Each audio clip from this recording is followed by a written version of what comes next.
Hours later. So, just to catch people up with what happened this morning, it wasn't really this morning, about an hour and a half ago.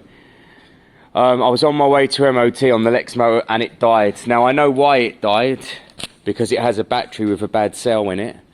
I honestly thought once it was up and running that it wouldn't cut out, but that bike needs a good functioning battery to run. So, kind of my fault, but I do need to solve the problem. So, I'm going to go into pick up a fan now, bring it back, and I'll get a new battery on order. Now the problem is I did order a battery last week or the week before even, and the company was shocking. They're right pain. Basically they tried to deliver once at a time when I was in. They lied. They said they couldn't get to the door, and they didn't try any redeliveries, and it went straight back to the seller, which really wound me up. So basically I need to get a new battery. I'll order one from Tanya Batteries. They normally don't mess around. If you're extremely lucky, which I hope you're not, the GoPro will work and you'll see me break down. That's quite funny. Yeah, my hope is that the GoPro doesn't work and you don't see me break down, to save a bit of dignity. But we are going to go and pick up the bike in a bit. Got a second battery down here that probably is good, but it won't fit in that bike, so I'm not going to mess around with that. Someone mentioned the front mudguard not looking good. I think the video they mentioned it on, it was still blue. Now it's matte black. I hope you would agree with me that it looks much better, guys. It just kind of ties in. Obviously, shiny blue didn't quite work, so I'd like to think you agree with me that looks much better. What I want to do is get this side panel on today, so that from this kind of position you will see exactly what this bike is. I'll take the rear seat thing off, and you will actually get to see the full profile of the bike. And the other thing, some of you don't like seeing these. That's fine, I know that already. I'm going to pop that off, I'm going to trim them down, I'm going to blacken them out, and then I'll put something. I'll either put something over them, or the black might be enough. Now, I have explained in the past why this won't go any more forward, and there is really nothing we can do about that, I'm afraid, because I could, even if I turned these around and put the seat on top, I then wouldn't have a way of securing the seat down, so you have the same issues. So I am sticking with that, but I will black them out a little bit. Someone said the gaiters looked good, but they didn't. They just weren't the right size. They would have looked compressed immediately, and that doesn't look good on a bike. It needs to be the right size ones. And the clocks, Gary said he didn't like the clocks. Now, I don't like the clocks. I mean, especially as, look, they're so off centre, it drives me mad. But they're functional, they do everything, and they carry error codes, etc. And it's a wire system on the front wheel, so it's not easily to change over. A lot of the advice you guys are giving me involves money, and there's no point, guys. This is a lexmoto frame and a lexmoto engine, and actually all the parts I bought around it is Chinese crap as well. So let's be honest, this is going to be £1,000, and it's going to be a beautiful bike for £1,000, especially having had this work done. But there's no point going nuts with it. It already owes us £700 or £800. No point going for GPS speedos and stuff like that. I mean, I'll have a look. If there's one for 20 or 30 quid, you know, I may throw it on. But the last one I bought was 50 quid. So no. So all I've got to do today, apart from pack everything away because I'm going away for a few days, I need that in the garage at the back. This is costing the charity much more than it should because it needs tyres and stuff. Really frustrating, but also what we do here. We take any profits we make from anything, not that we've made much profit recently, and we put it into that. Any profit from this, 250 goes to John for that silly little moped, and I need to get the tyres done on that and the MOT and stuff so that we've done some charity. Although I say that, guys, and I do not stop. I do not stop doing the charity side. Constantly skint because of it.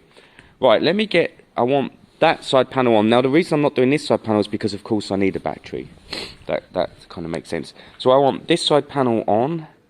I want to kind of just finish up what I was talking about in there. They're probably just going to be painted black.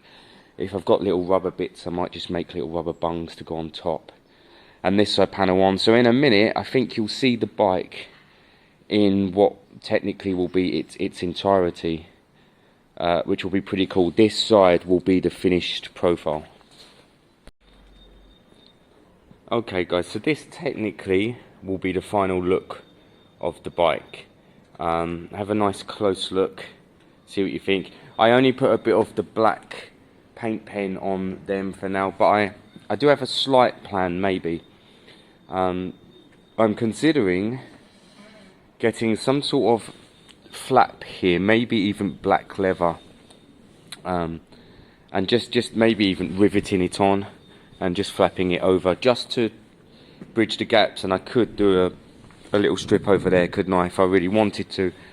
I think that would work. I think that would tie it in. But saying that, the straight line works. The gap bothers me a little bit. Sheet metal would work here, although that one's too thick. You need a thinner one. I think a little leather flap over there, just to cover it a bit, could work really well. But don't get me wrong, I'd be happy to get rid of the bike like this. Side panels have always been a little bit kind of stuck on the side with the Brat bikes and calf bikes and stuff like that. That's why you could have got away with the circular number. I think that works for the lines. I may want to get a number sticker on there anyway. I may get a number sticker anyway, so that it's there. But this is what you'll see when you're coming to view the bike for £1,000. I've straightened the clock now. That seems much better. And of course the bike does start, run and ride, but we do need a new battery. So this is the final what this bike is going to be sold as. This is exactly what it's going to be. It rides well, it brakes great, it will have a year's MOT, the exhaust sounds amazing. I think it's good. I think it works really well. Let me know what you think. I'll of course catch you guys up when I take it for its MOT. You do want to know it's passed. This side's not on because of the battery. Again, the other thing I discussed with someone online was that you can take all this away. Take the battery out, take the tray out, take the airbox off, use a little air cone. You can make this fully through. Now that is a good look, guys. The kind of clear through look is a great look. But there is a bit of extra work in removing the battery under the seat. This blue on here comes off, that'll peel off. Ready for sale. Little blue here will peel off, ready for sale. Don't worry about that at this stage. If I was bothered again, I'd put one of the yellow lamps that I've been using recently on the front. I really quite like them. They're only like 20 or 30 quid and they make such a big difference, I think. In fact, I think the mesh yellow would look really good.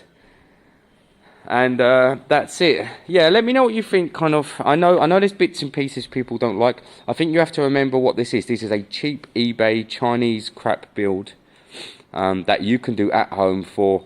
I mean, what did it cost? It was 60 quid for the tank, 30 quid for the rear seat, 7 or 8 quid for the light. The indicators were 10 quid for 4 or something silly. Everything else has come from the bike. The exhaust was maybe 20 quid, the rest was chopped down by hand. So this is something you could do at home. You could put your own touches on it, you can put your own colours on it, put your own stickers on it, do what you want. Have your exhaust stripe any colour you want. It could be a luminous green, it could be Hulk green if you wanted. You could even get green gaiters. You could do what you want with your bike. But I am currently quite pleased about how this is. As always guys, thanks for watching. I hope you enjoyed this project. I will catch you up on the MOT part. And may even film the run again to show you guys that it will make it, fingers crossed. But ultimately this build is kind of finished at this stage. Alright guys, so wrapping up for today, we've got a fail on the GoPro, which may or may not come up. A breakdown, a failed MOT, not a failed MOT, I failed to get to the MOT, a motorbike rescue. But saying that, we did solve the kind of weird problem we had earlier this morning. That was very weird. And we have, what did we do on your bike, Gary? We tightened the right tyre. Yes, we put a plug in the tyre, guys. We were watching that last week. It was quite funny, Nat, I've got to say, when you were trying to shove in the mushroom plug and you hadn't bored out the hole. It was hilarious because all of us were looking at the screen going, Nat, bore out the hole. And then I think you did realise it towards the end. That was pretty funny. But we did just put a mushroom in Gary's rear tyre. You know what I'm like, guys? I think you should use the whole use of your tyres. So I'm all about patching and repairing. That's fine. That's from one of mine, Gary. I don't like the idea. Gary's quite quick to say I'll get a new tyre, but no. Let's not waste the old rubber. And this little thing, as annoying as it is, I think it's pretty stunning looking. And I do still want to get it kind of road legal and ready. As always, let me know your thoughts in the comments. Do drop into Nat's channel. Do send him a congratulations for hitting the 1,000 subs. That's a huge achievement. And do like and subscribe to this video. Thanks for watching.